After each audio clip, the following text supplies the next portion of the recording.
Let's talk about the emotion, man. Your first UFC win. I mean, that's every fighter's dream, I guess. Talk about what the emotion's like right now. It's fantastic. I mean, trying to hold back tears.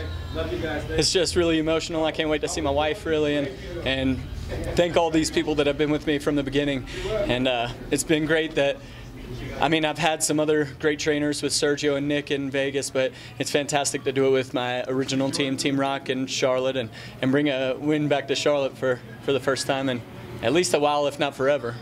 What is the journey like? I mean, to get to the UFC, to come up short, what's the time like in between? Are you second guessing yourself? Is it hard? What's the feeling?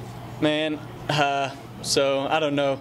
Y'all don't know me too well, I guess, because I'm just up and coming, but I've had some rough fights and some big setbacks, and it was really, I was distraught a few times when, you know, I got knocked out by Muntasir, I got choked out by Ortega, I got beat by Ronnie Rogers, who personally I think I won, but at that point when I lost a split decision to him, I went to the back and bawled my eyes out because I had no idea if this was for me anymore, and it's just fantastic to finally get that vindication in the cage and in the UFC. I mean, it's fantastic. What did keep you going?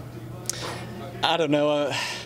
I've always had a little bit of problems with confidence, and you know, the people around me really rallied around me. My brother, my wife, my team, and they came around and said, you know, you have what it takes. You have the skills.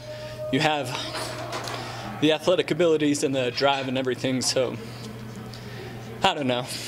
It was a whole mess of people. Let's talk about the finish tonight. Pretty spectacular. You made history. Only the fourth Von Flue choke. Really? Only the I was fourth asking. one. I was saying, Dana better give me that 50 G's or whatever Sean showed me. I mean, I'm trying to get that 50 G's. That's one out of 4. That's fantastic. Pretty solid. I mean, is that something you drill a lot? It looked like you went to it pretty quick. So I told my team before that he would be a sucker for it because he would die with the guillotine because he doesn't go for him that often, but anytime someone gets to his hips, he goes immediately to the choke.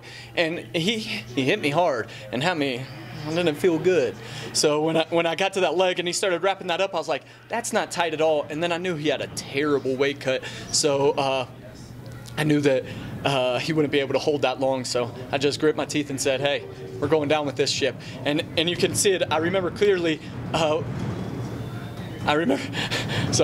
remember clearly when he first landed on the ground, he moved his hips a little bit and tried to get onto the cage a little more with his shoulders, and I pulled his body out, and then I took my right hand over and kind of locked it up in tight so that he couldn't get the arm out, and I pulled him down a little more so that he'd be flat on his back, and I started hearing him breathing heavy. So I've been close multiple times with that.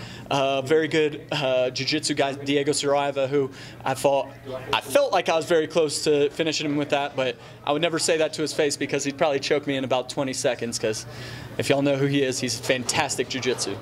The referee was a little slow to get in. Did you feel the taps? No. Yeah. Did you hear me yell at him? No. I had the choke in tight, and then I felt him tapping, and I turned my head a little and said, he's tapping, because I wasn't letting that go until the ref pulled me off, you know.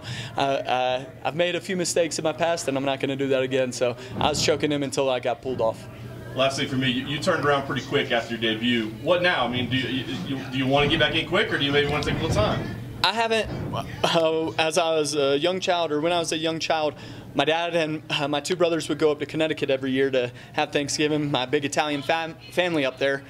I haven't been there in about 5 or 6 years, I think. I haven't seen my cousins and nephews and everything like that. So if I can get a fight right before Thanksgiving, you know, the New York card, maybe stay in New York for a little while, train, and then go up to Connecticut, eat a ton of food, be fantastic.